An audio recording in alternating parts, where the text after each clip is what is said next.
Mulai dari Mabes Polri sampai kejaksaan, bobrok. Saya udah mulai malas membela polisi karena saya lihat dari awal Bang Sor banyak yang tegur saya. Bang Rasman buat apa bantu-bantu polisi? Saya bilang saya tidak melihat institusi apa pribadinya, tapi saya lihat institusinya. Saya berharap lewat kesempatan ini Pak Kapolri, Pak Irwasum periksa. Kita buka-bukaan.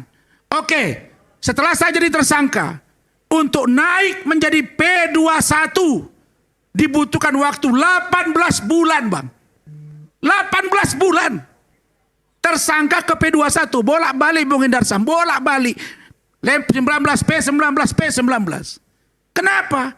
Karena alasan seorang perempuan bernama Putri Klima Aprilia mengatakan kepada saya bahwa dia dilecehkan, kita preskon, dia di samping saya, ada video, terus dia bilang nggak dilecehkan dengan alasan tidak ada bukti. Saya sajikan tanda tangan kuasa.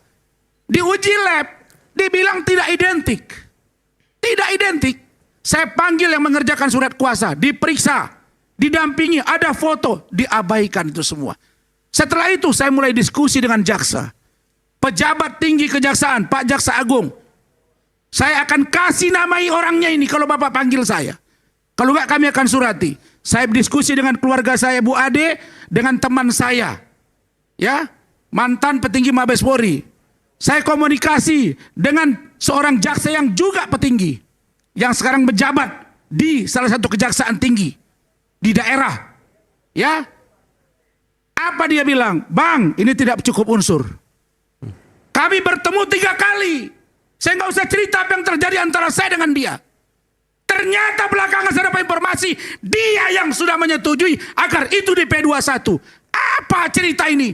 Pak Jaksa Agung, kalau memperbaiki bangsa ini, saya akan buka terang benderang bagaimana kasus ini. Kalau memang Hotman orang kuat, orang benar, orang suci, orang ditakuti, tidak usah proses hukum. Tangkap saya dan penjarakan saya agar kalian puas untuk kemauan Hotman Paris. Anda melihat bahwa semua ini ada dugaan rekayasa? Ya. Apa kata mereka?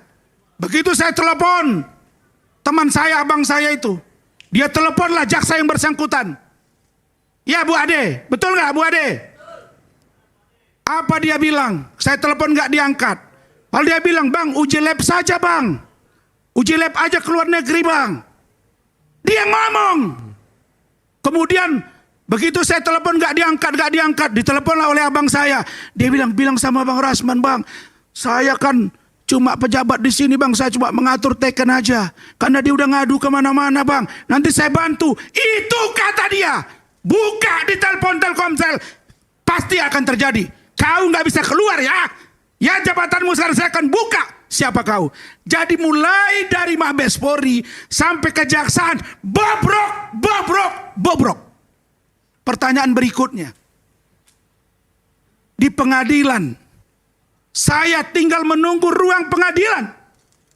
Tempat kita buka-bukaan, mencari fakta hukum untuk mencari kebenaran material.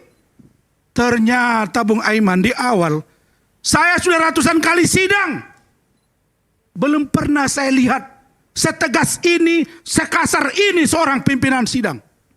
Orang mau bercerai saja masih ditanya, bagaimana dengan yang termohon? Kalau kita buat begini, bagaimana pemohon? Kan begitu Bang. Begitu juga sidang-sidang yang lain. Ini tidak. Begitu dia duduk, JPU, mana terdakwa? Hadirkan. Benar ini. Wah, ngeri juga ini. Pertama nih Bang. Langsung kita duduk. Saudara, sehat? Sehat yang mulia. Saudara ikut perintah, siap yang mulia. JPU hadirkan kapan saja. Kalau tidak tepat waktu, perintahkan, beritahu, kami buat penetapan ditahan. Iya. Hakim ini, kami lihat-lihatan ini. Dipanggillah saya dengan kasar. Komplainlah Pak Firdaus, Ibu Elida Neti, Ibu Foni, semua. Berdiri dia. Yang mulia tolong memanggil klien kami dengan cara yang baik. Diam saudara. Saya mengatur. Saya langsung begini, yang mulia, mohon maaf yang mulia. Kalau ada kesalahan dari tim hukum saya mohon maaf. Saya akan peringati mereka, benar tidak? Ya Bu Ida. Dan saya bilang, Saya sudah ingatkan seluruh tim hukum saya. Jangan benturan dengan majelis hakim. Jangan benturan dengan JPU. Bukan saya takut dengan hukuman ini. Tapi saya membuat bagaimana persidangan dengan baik. Sampai Bung Firdaus, Bu Ida, Bu Foni itu mau mundur dari kuasa hukum Bang Saur, Bung Inarsam. Kok begini Rasman? Saya coba bicara hati ke hati. Akhirnya mereka mau.